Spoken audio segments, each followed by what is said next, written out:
I'm not good enough. It's probably the most common complaint I've ever seen in my entire history of coaching. It comes out in different ways and using different words, but it all basically comes back down to that.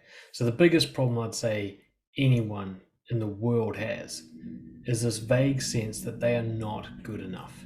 Today we're going to talk about what that means, how people react to it, and why their reaction to it is what causes them all their problems in their life, and how they can do things differently. So most people seem to believe that the solution to being not good enough is more and better, an improvement of some kind. But how can more lead to enough? How can better lead to enough? By definition, more and better are unachievable, aren't they? You can't get to more because by then it's enough. So if you're seeking more and seeking better, you're always seeking something other than enough. It's like going south to get north. If you think trying to be better and trying to get more is going to make you feel like you're enough, you're going backwards, not forwards.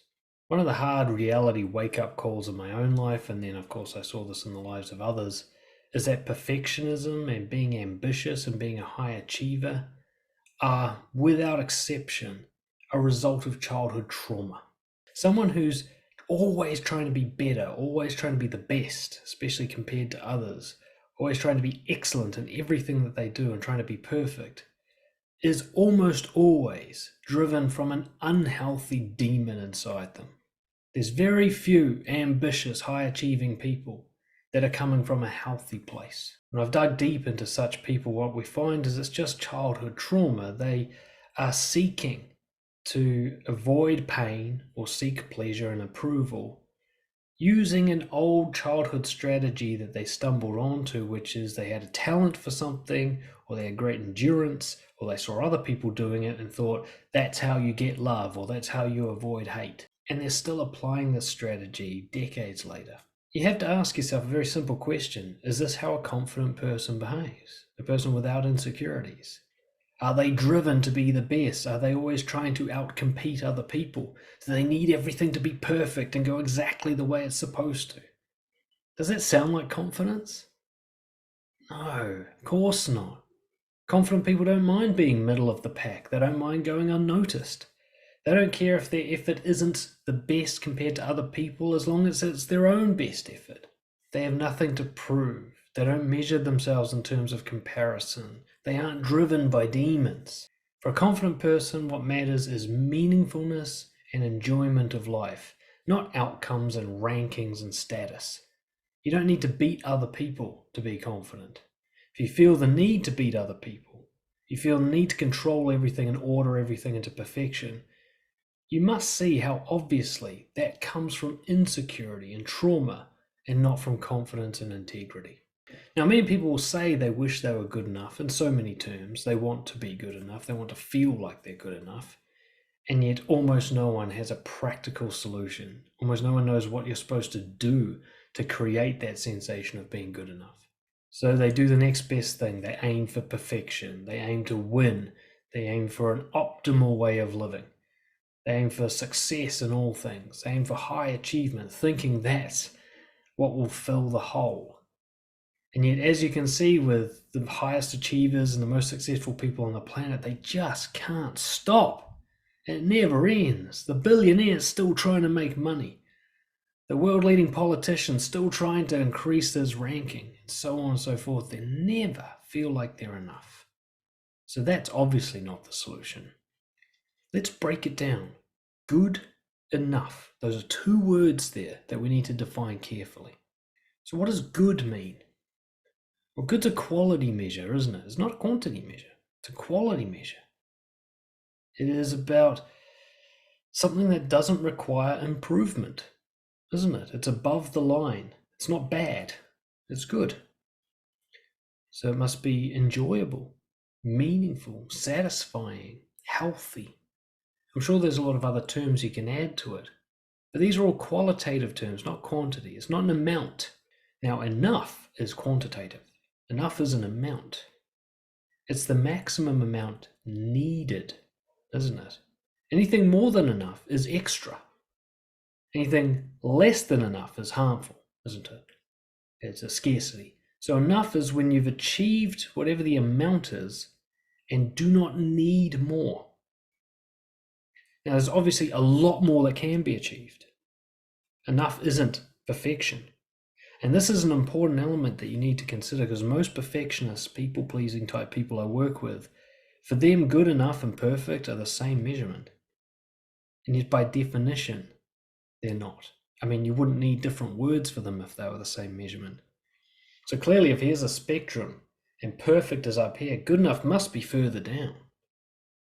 Now, it can't be so far down that it's into harm and missing out on vital resources and so on. It must be somewhere above that. But anything between good enough and perfect is superfluous. It's extra.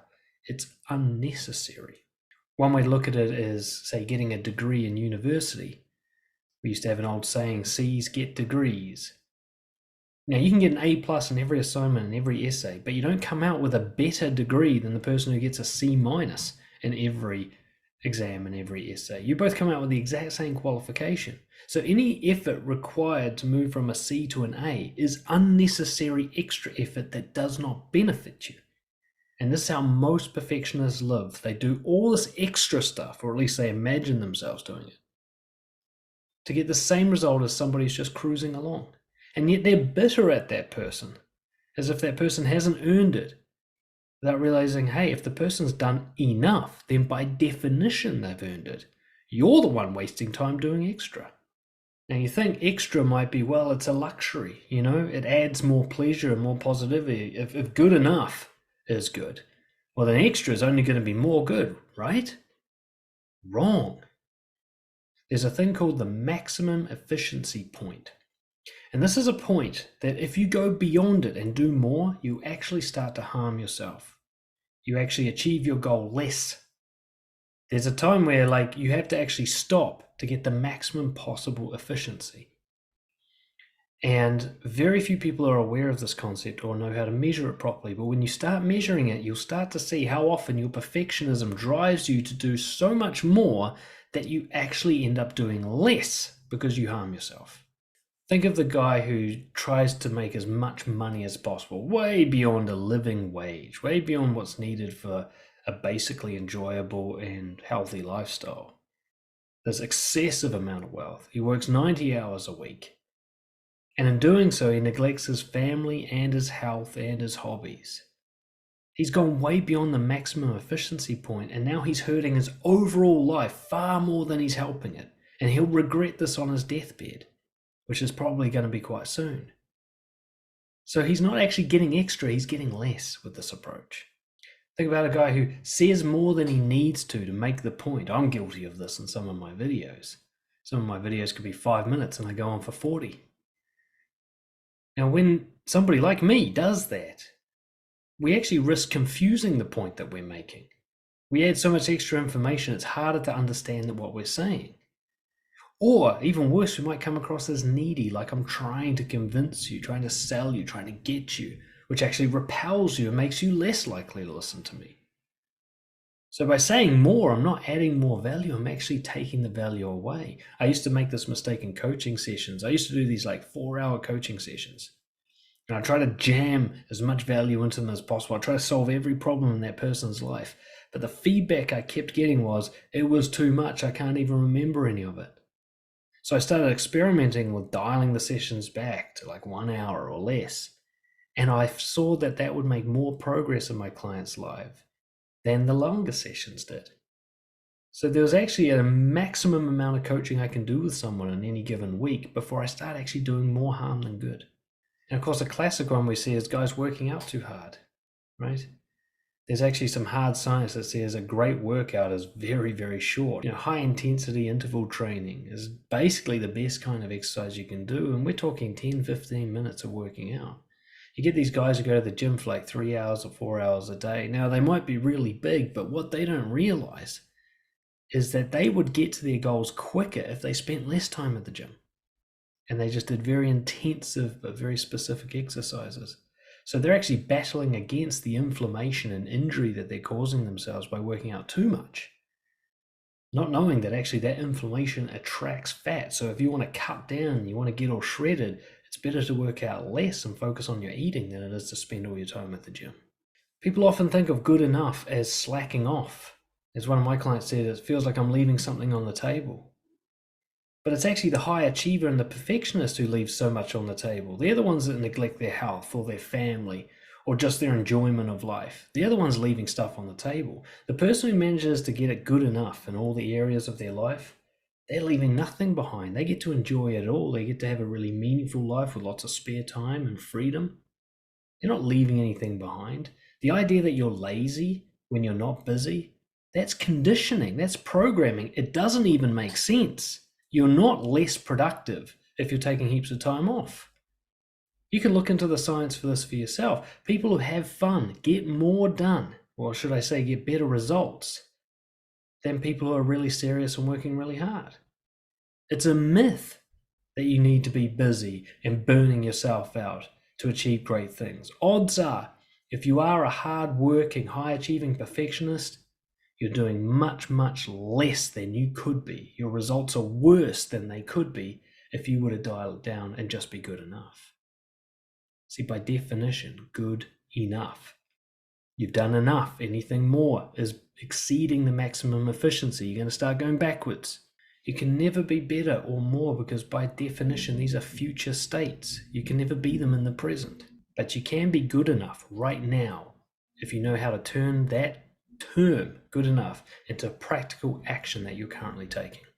A good enough social life means that the interactions you have are meaningful and loving and leave you feeling satisfied and connected.